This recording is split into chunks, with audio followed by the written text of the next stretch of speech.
여러분 안녕하세요. 롱장입니다. 이제 규제 지역을 추가로 푼다, 세금도 풀어준다, 부동산 적극적으로 완화한다는 영상을 다뤘었고 지금 컨텐츠나 기사에도 굉장히 많이 나오고 있거든요. 요거에 대해서 제 의견 전달해드리고 싶어서 영상 찍기로 했습니다. 시청하시기 전에 구독하기, 좋아요, 멤버십 부탁드리고요. 멤버십은 매주 토요일 라이브를 진행하고 있습니다. 내달 규제 지역 해제 예정, 서울 노도강 빗장 풀까? 중저가 밀집 지역 투기 덜한 거 풀릴 듯 규제 풀어도 요지부동 거래 늘지 미지수이다. 사실 규제를 좀 푼다고 지금 효과가 아무것도 없죠. 없을 수밖에 없죠. 시장이 너무 안 좋기 때문에 어지간히 뭐 규제를 완화한다고 이게 될 일이 아닙니다. 규제를 완화한다. 생각의 차이긴 한데 규제를 완화한다고 뭔가 시장이 크게 달라질 게 있을까요? 왜냐면 그 앞에 있던 규제가 잘한 건지 못한 건지 뭐 정당한지 않은지를 따질 이유가 없는 것 같고요. 과연 이 정상적으로 굴러가던 부동산 시장에 그게 부작용을 낳진 않았는지, 과연 그게 맞았는지 이 정도 생각을 해보면 지금 규제 완화란 표현 자체도 좀 애매합니다. 규제 완화가 아니라 시장을 그나마 예전에 정상으로 돌리고 있는 건데 시장을 망가뜨려 놨다가 정상으로 돌리는 과정에서 시장이 뭔가 생기가 돌까요? 그렇지 않죠. 환자가 아파요. 쓰러져 누웠어요. 누웠는데 이제 좀 약을 준대요. 그 약이 듣는지 안 듣는지는 이 사람이 어떻게 얼마 동안 얼마나 아픈지에 따라 다른 겁니다. 약을 처방하긴 한데요. 그런데 약이 잘 안 들을 가능성이 높죠. 지금 환자가 왜 아픈지, 뭐가 문제인지, 그리고 약을 주는 사람의 의도는 뭔지, 약의 성분은 뭔지, 그리고 앞으로 환자가 가망성이 있는지까지 전부 다 두루두루 알아야 되는 시장이 됐습니다. 노도강을 풀까요? 풀겠죠, 뭐. 안 풀 이유가 없잖아요. 지금 중요한 거는 정부의 지금 포지션이에요. 정부는 지금 뭐 집을 가진 사람들의 편을 든다. 집을 가진 사람들의 기분을 풀어줘서 표를 얻겠다. 이런 게 아니에요. 저는 제 영상을 통해서 이걸 잘 전달해 드리기 위해서 굉장히 부단히 애를 썼습니다. 정부는 본인들을 위해서 규제를 푸는 거예요. 규제를 푸는 게 메인 포인트가 아니에요. 노도강을 푸는 게 메인 포인트가 아니에요. 부동산 가격이 올라가고 내려가고는 정부가 알 바도 아니고 그렇게 마음대로 할 수 있는 부분도 아니고 정부는 그저 시장을 잘 돌려서 본인들이 얻고 싶은 걸 얻으려고 노력하고 있는 것 뿐이에요. 그거는 세금과 표예요. 그런데 표도 어느 정도 것이지 지난 정권이랑 테마가 달라요. 현 정부의 지지자들은 경제가 잘 돌아가는 걸 상당히 원한다고 본인들이 느꼈다고 저는 이렇게 생각을 해요. 요새 하는 걸 봤을 때. 그러면 23년도에 한국 내수 경기가 잘 돌아갈까요? 아니에요. 파산하는 업체 계속 나올 거예요. 도산하는 업체, 파산하는 업체, 전세금 반환 못하는 집주인, 그리고 망해가는 자영업자, 망하는 사업자, 그리고 실직하는 사람들 계속 나올 거예요. 23년도는 제가 봤을 때 이대로 가면은 지옥 같은 모습이 어느 정도 펼쳐질 수밖에 없습니다. 왜 그러냐? 많은 분들이 뭐 코로나 얘기하고 그리고 이제 뭐 긴축 얘기하고 이렇게 얘기를 하거든요. 코로나도 좋고 미국 긴축도 좋고 러시아 전쟁도 좋고 뭐 중국 봉쇄도 좋고 다 좋아요. 다 좋은데 지난 정권 동안에 그러면 친경제적으로 한국 경기를 이끌어가는 사람들을 어떻게 응원해 줬나요?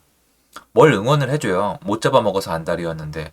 그리고 말도 안 되는 규제와 말도 안 되는 포퓰리즘을 풀었잖아요. 그러면 경제가 멀쩡하게 살아남을까요? 아니에요. 안 좋죠. 지금 이거는 당연히 치러야만 하는 대가였던 거예요. 이게 치르기 싫으면 통계를 조작하면 됩니다. 그럼 몇 년은 더 버틸 수가 있겠지만 그게 또 한계가 있죠.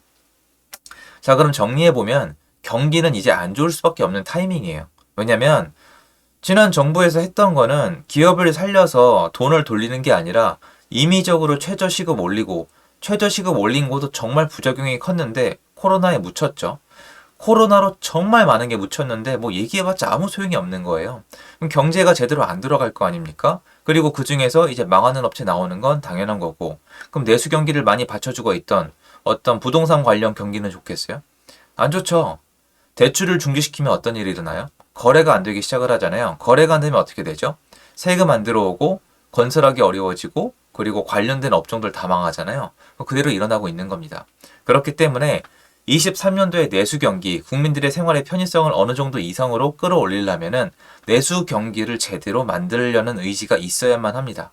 그 안에 당연히 부동산이 담겨 있고 통계마다 상이하지만 보수적으로 잡아도 약 25% 이상, 그러니까 거의 4분의 1 이상은 부동산 경기와 연관이 되어 있어요. 내수 경기는. 워낙 덩어리가 크고 관련 업종이 많잖아요. 그러면 거래량을 늘려야만 한다는 결론이 나와요. 가격을 올리라는 게 아니에요. 가격이 오르든 내리든 정도 것이긴 하지만 가격은 크게 상관이 없습니다. 거래량만 늘리면 되는 게 정부인데 거래량을 늘리려면 어떻게 해야 돼요? 일단은 거래를 막고 있던 걸 다 풀어줘야 되는데 그게 전부 다 규제거든요. 그러니까 노도강 당연히 풀겠죠. 이번이 아니라 다음번이라도 풀어요. 어차피 풀 때까지 풀게 돼 있어요. 그냥 다 풀 수도 있고 조금만 남겨놓을 수도 있고 그런데 이건 확실하죠. 풀다 하다 안 되면은 규제 완화가 아니라 혜택을 내놔야 돼요. 혜택도 안 되면 더 큰 혜택을 놔둬야 돼요. 그게 아니면 건설 경기는 스톱이에요. 더 이상 주택 공급을 하지 않을 거예요. 그냥 땅으로 가지고 있겠죠. 우량한 건설사들이 땅으로 갖고 있으면 밑에 기업들은 전부 다 도산할 것이고 실업자가 넘쳐나겠죠. 지금 상황이 그래요. 좋지가 않습니다. 그래서 현 정부가 잘해주길 바라는데 부동산 경기만큼은 일단 거래량을 살리지 않고서는 희망이 없습니다. 그래서 앞으로 요 1월 달에 규제가 어디가 풀린다는 건 크게 따질 이유가 없어요. 그냥 지금 이거는 단계예요. 굉장히 급한 분들은 어쩔 수 없겠지만 이번에 규제를 해제를 조금만 했다? 그럼 당연히 효과 없죠. 그럼 또 풀어야 돼요. 그 다음에 또 풀어야 돼요. 많은 분들이 누가 봤을 땐 부동산 가격이 올라갈 때까지 가격을 올리기 위해서 정부가 되게 애쓰는 것처럼 보일 수가 있겠지만 사실은 거래량을 살려서 본인들이 원하는 걸 얻어내기 위해서 노력을 하고 있는 거예요. 그 과정에서 여러 가지 막 많은 작용들이 있을 텐데 가격이 변할 수도 있고 그거를 국민들이 어떻게 반응하는지는 나중 문제죠. 지금 일단은 이대로 가면은 안 된다는 결론이 나온 거예요. 그런 이유나 근거는 제가 앞에 영상에서 굉장히 많이 설명을 드렸거든요. 그래서 여기 보시면은 규제 풀어도 요지부동 거래 늘지 미지수잖아요. 이것도 의미가 없어요. 왜냐? 규제 풀어도 요지부동이고 거래가 안 늘잖아요. 그러면 다 풀고 그리고 혜택까지 줄 수밖에 없어요. 혜택은 대표적으로 사람들이 알고 있는 게 그게 있죠. 양도세, 비과세. 지금 시장을 봤을 때 요거는 단순합니다. 지금 시장에 집을 누가 안 살까요? 세 가지. 무주택자, 옮겨타기, 다주택자는 전부 다 못 사요. 그런데 이렇게 침체됐을 때, 하락했을 때, 굉장히 가격이 많이 꺾였을 때 집을 누가 살까요? 무주택자? 노. 옮겨타기는 내 집이 팔려야 살 수 있으니까 노. 다주택자? 오케이예요. 다주택자를 지금 풀고 있는 이유예요. 갑자기 다주택자를 풀잖아요, 여러분. 요거 안 느껴지세요? 다주택자가 몇 달 전까지는 투기 세력, 투기, 부당이득이란 표현이 기사에 나왔어요. 그것도 현 정부 내에서. 그것도 높은 보직을 가지신 분이. 지금 갑자기 뭐래요? 추경호 장관님이나 되는 분이 나오셔서 다주택자는 임대를 공급하는 공급자이다라고 얘기했어요. 태도가 180도 변한 거예요. 왜 그럴까요? 딴 게 아니에요. 무슨 표, 정치 이런 게 아니라 다주택자가 지금 본인들에게 필요하다는 거예요. 왜 필요할까요? 거래량을 늘릴 때 지금 같은 시장에서 집을 사주는 사람은 과거 내역을 보니까 거의 10중 8구 다주택자들이라는 거예요. 그럼 이들을 시장에 들어오게 해야 되는데 이 사람들이 지금 심리적으로 얼마나 위축이 돼 있고 뭐가 힘들고 얼마나 망할 리스크가 크고 이런 거를 계산을 해야 되는데 그게 어렵단 말이에요. 왜냐? 다주택자가 생각보다 많지가 않아요, 여러분. 소수예요. 소수니까 여태까지 짓밟았잖아요. 그러면 생각보다 잘 안 나올 수도 있거든요. 그럼 이 사람들 나올 때까지 해야 되는데 역사적으로 봤을 때 혜택을 딱 주면 거의 나오거든요. 또 혜택 준다 그러면 또 비난 여론이 굉장히 큰데 그러기에는 다주택자가 생각보다 많지가 않거든요.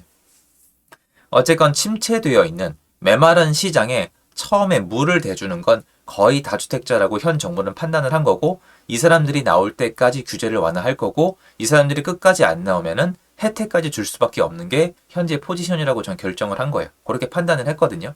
그러니까 지금 1월 달에 뭐가 발표가 되든 간에 타이밍과 순서의 차이일 뿐이에요. 이런 게 좀 애매한 거죠. 예를 들어서 1월 달에 어중간하게 풀었는데 시장이 막 살아나요. 그러면 그다음부터는 잘 지켜봐야 돼요. 왜냐? 정부가 일단 본인이 원하는 걸 얻었어요. 그럼 그 이상의 행동이 나올 이유가 없거든요. 그러면 그땐 다시 봐야 되겠지만 지금 시장이 어중간한 규제 완화가 됐다고 사람들이 튀어나올 정도냐? 절대 아니에요. 전 이렇게 안 좋은 시장은 처음 봐요. 국제금융위기 터졌을 때 이렇진 않았어요.